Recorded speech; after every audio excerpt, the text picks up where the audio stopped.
evening and welcome to the Tactical Breakdown as we take a look ahead to the upcoming game against Fenerbahce in the Europa League last 16. So with me tonight we have the usual crew, me and Dylan. Dylan, how you doing? No bad guys, no bad, thanks. Right. And we actually have a new addition as well. So Mark, welcome to the team. How you doing, mate? I'm doing good, thank you very much. Thanks for having me. No, pleasure. So as you all know by now, I ain't the tactical genius. That's why we have these guys here. Dylan, talk us through what we're seeing here, mate. So here, what we're looking at here is Galatasaray's got a very high line. They're not putting much pressure on the ball, so the right back's got all the time in the world to pick out a pass. What we do have is Fenerbahce are playing very direct here, and it's in an important game at the start of an important game because it's a derby, and they're behind on points in the league. So the right back plays a long ball here. You've got Dzeko and then Nezri looking to run in behind and exploit that space behind the Galatasaray defence. So we'll play it here and we'll see how it pans out.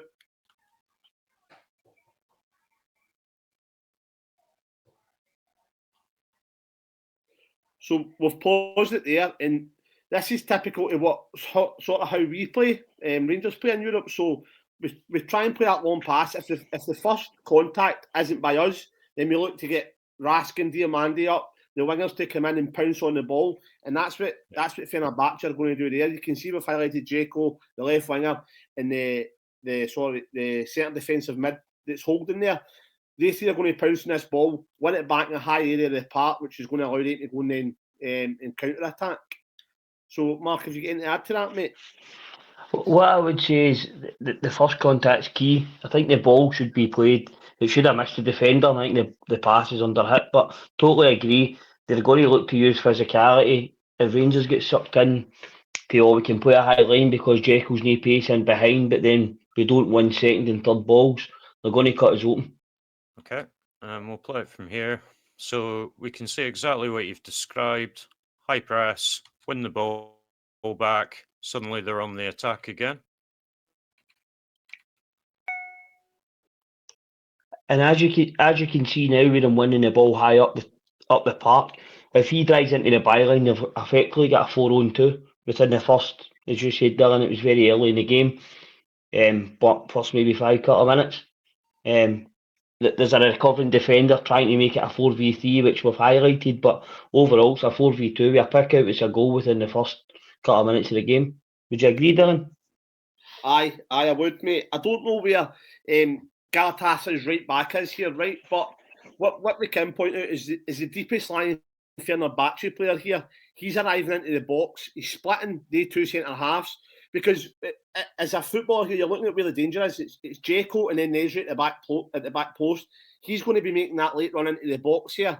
Like Marcus said, if this boy takes it to the byline, he cuts it back to the penalty spot and he's there. So it's going to be key for Raskin to pick these, or Diamandi to pick these players up.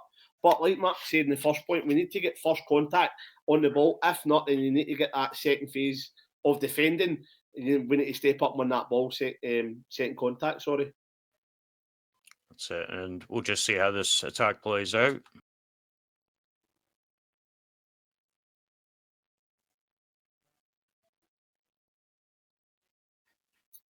So here, what we can see is Galatasaray's played a sort of hopeful ball in behind Fenerbahce's backline. And this is their backline. We've highlighted the two of them that are square in the box. One's pressing the ball, one's covering the penalty spot, and others are a covering defender. So if you want to call it, Galatasaray has created a 2v2 here, because if it's a decent enough ball, OCM can get on the end of it. But it's a recovering 3v2. What I do want you to keep your eye on is Fred, that's next to the referee that we've highlighted, and this recovering Galatasaray player, attacking Galatasaray player. He's going to make a late run into the box. And for me, this is a chance how I think Rangers should approach how to attack against him. He's going to make a run in there. The ball's going to get whipped into the back post.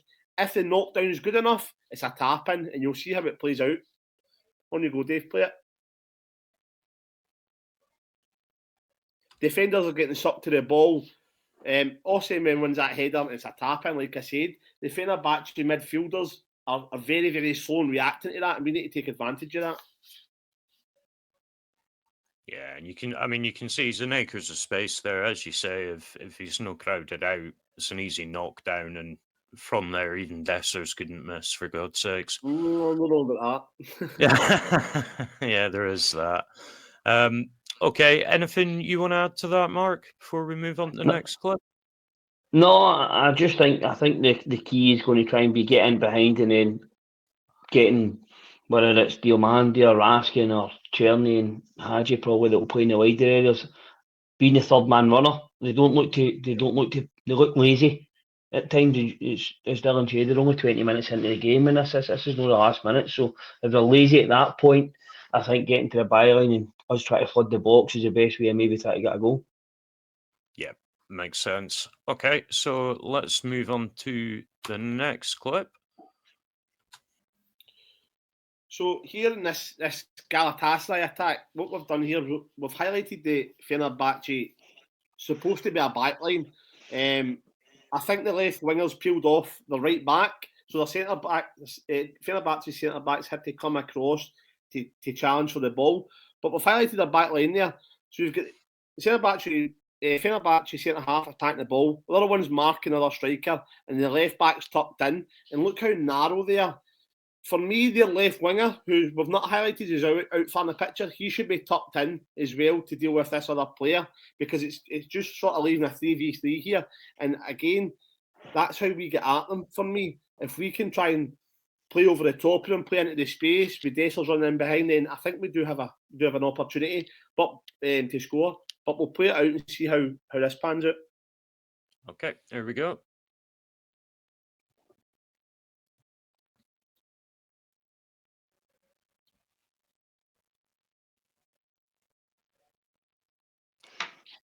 Okay, so we've paused it here again. Obviously, you asked me to highlight this space, Mark, so talk us through what we're seeing here. What you can see now is the fullback has actually tucked. He has the winger's actually tucked in, but it's 2v sort of a 2v2 at the back post. But see if we can drop that into an area and then shift it wide into the fullback areas. Look how narrow they are. I know the defender, the winger at this point tucked away in, but they're so narrow. You're playing in sort of a half of the park. They're maybe about the width of the in between the penalty spot and the 6 yard line. So we can shift that for your fullbacks out to a right back at that point. You can get to the byline and go on delivery. Yeah, to have a level that space. And Dylan, I just want to come to you. These guys almost make us look organised at the back. Talk us through this defensive structure, mate. Well, like we just said there, mate, that's the three of a back line there. That's a left back, it's at the back post. The two centre halves. The winger, the two centre halves. The winger, the left back, and the centre half. One of the centre halves has won the ball. So they're all over the place. He's slow in getting back in. It does get back in, but after, don't play it now, but after, you'll see how good a chance this is to get ahead on this goal. And this is just from an early cross. But the right back has pushed forward, and we've played the ball in behind him. So our centre halves have to come across, and our full lines have to shift. But again, they've tried to jump on the ball. They've not got it this time, and you can see the danger it poses, especially if you've got a player like Hadji picking the ball up here, and we've got maybe Dessers and Cherny attacking that back post area, and Tav arriving into the space that Marky was talking about. Then you definitely have a chance at going creating something against them. But we'll play it out. Aye, here we go. Nearly even goes in. I think it's really, really important for us tomorrow to beat the first press. I think they know what they're doing with the first press, where they try and smothercate you. And have you seen it in that clip that was paused? It was like 2 banks of 4 that they had. No forwards coming back, but just 2 wee banks of 4. If you can beat that initial press, I think you'll find so much space because they're all over the place. So here, this is the next clip, that we've picked out, and this is a striker movement that it's going to be dangerous, I think, especially if our centre halves are switched on. And I would like to see Suter and Balogun up against this. Balogun to go and be aggressive on the press, and then Suter to win the headers. So here we've got Dzeko. The ball's in mid-flight here, played from their centre half. So it's just a long ball, direct ball up front. Dzeko's ran. Nesri's came short as if he's going to go on the ball. Defenders came with him, and that's the arrow we can see there. and then you've got Dzeko who's running in behind that other defender, and the ball's going over the top of Nesri. And as this plays out, once Dzeko gets to the ball, or if he can get to the ball, Nesri then spins into the space that's left by Dzeko, and that's really, really good striker partnership movement. It's just a striker coming short, playing it over the top of him, and the other strikers making a diagonal run in behind, getting on the ball, and then hopefully lay it off. So it's really good movement, and it's what we really need to look out for, because these two players can hurt us. But on you go, Dave. You can play it for there. Aye.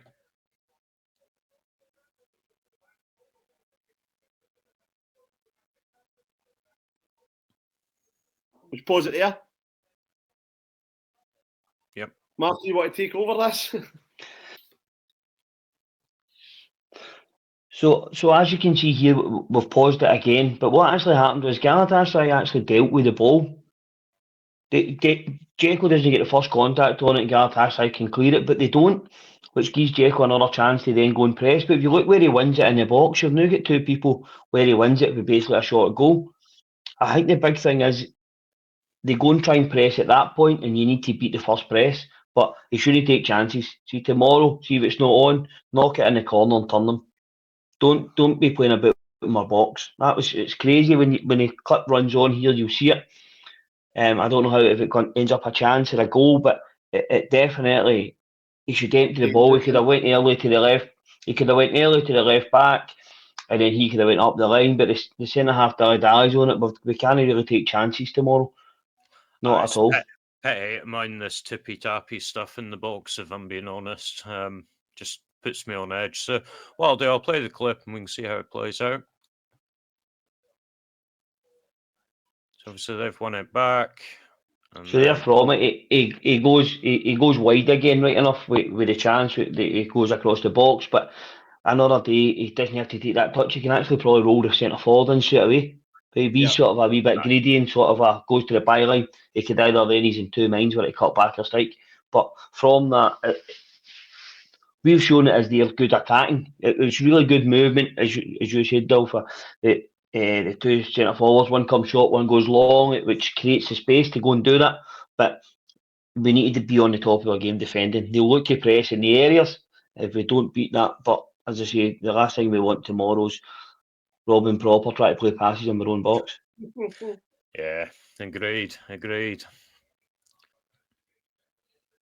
So this is the next clip that we've picked out for obviously the derby here, and this is obviously going on later on into the game here.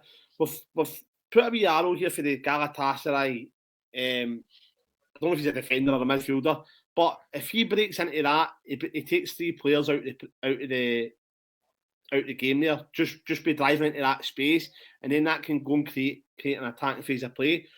We've also highlighted the Fenerbahce's defenders here, and they've reverted back to a back five here. That we think so.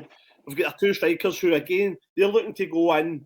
The two Galatasaray strikers are looking to sort of play off the shoulders of the Fenerbahce defenders. But we've also got a wee bit of an overload, and you'll see that in a wee second, of the two Galatasaray players who are out on the right-hand side. If they two push forward, their left back's got a 2v1, and it's going to play out, and we'll stop it in a wee second and talk about the next bit. Okay, here we go.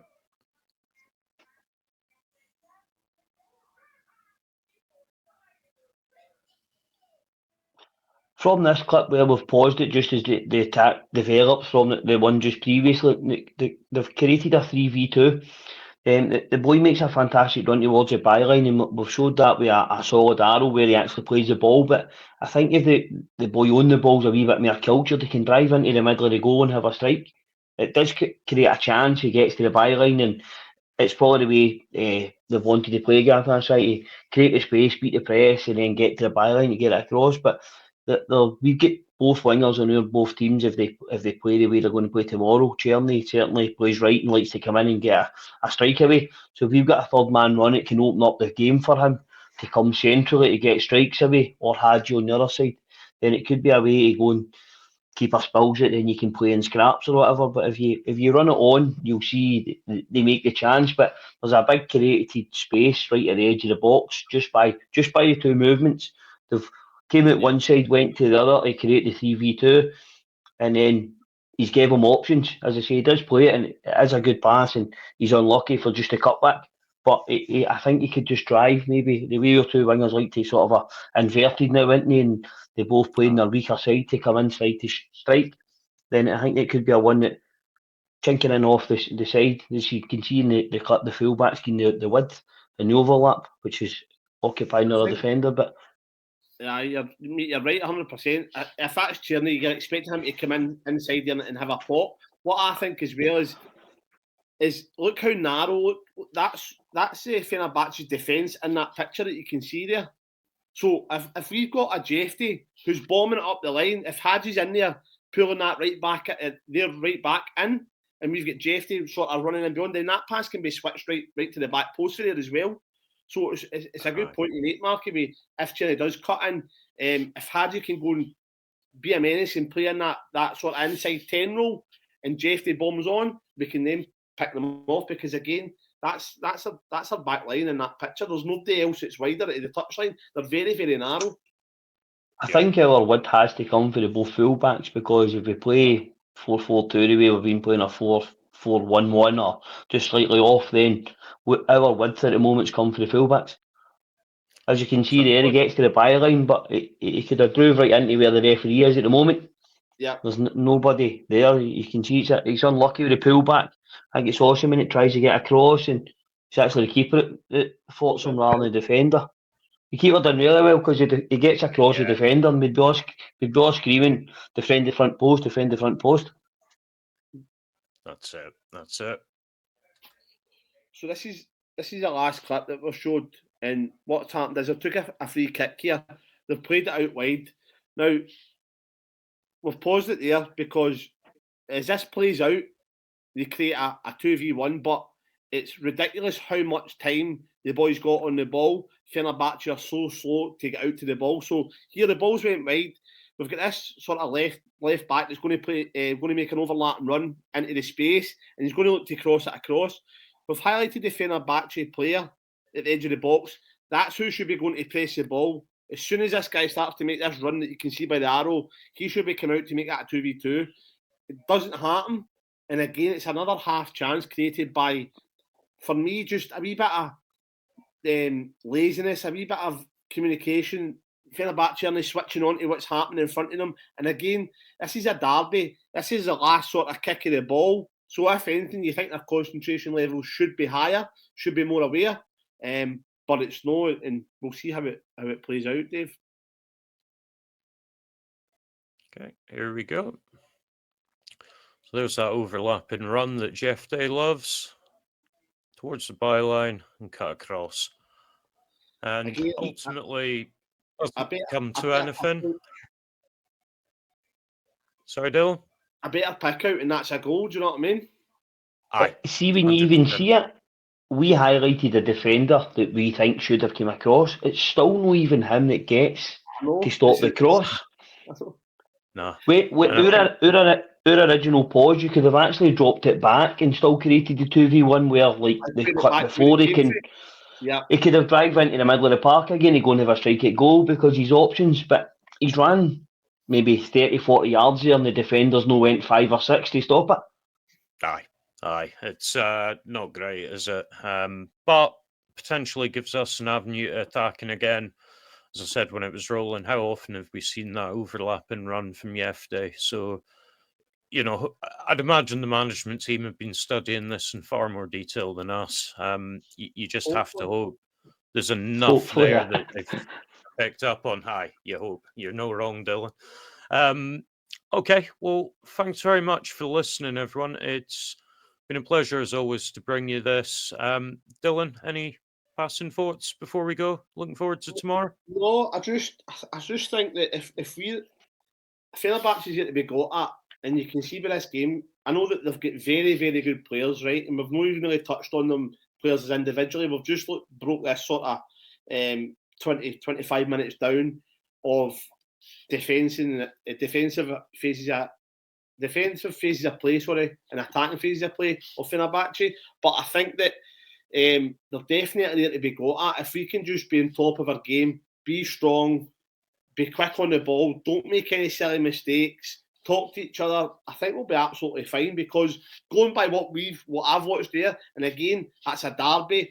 They're close in the table with points. This game matters to them. I know they're playing away from home, but it matters to them. This is the last minute of the ball, and you've not got a defender going to shut that ball down.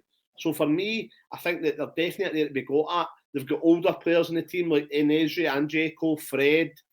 They're all sort of leggy older players. So hopefully we can turn up and get up and do the business and take it back to Ibrox. And then we know that we're more than capable there.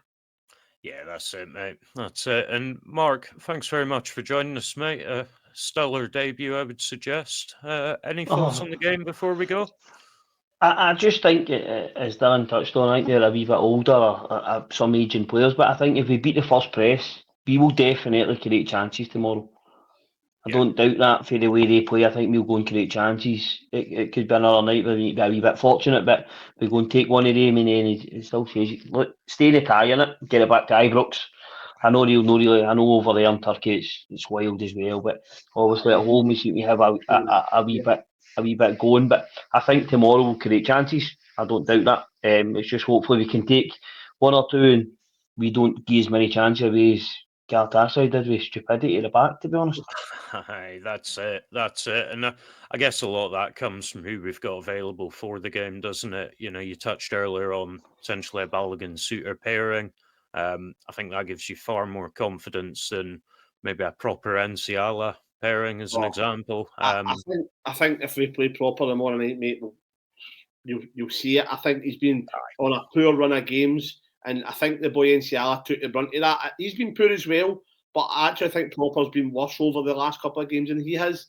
That's why I'd like to see a different centre-half pairing, because the players behind them know that they're nervous on the ball as well, because they know what's behind them. Jack Button's maybe nervous because he knows what's in front of him.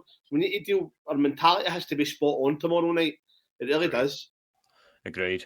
Well, thanks again for listening, everyone. And if you've enjoyed it, please do like and subscribe to the channel. But for now, every night's a Rangers Journal night.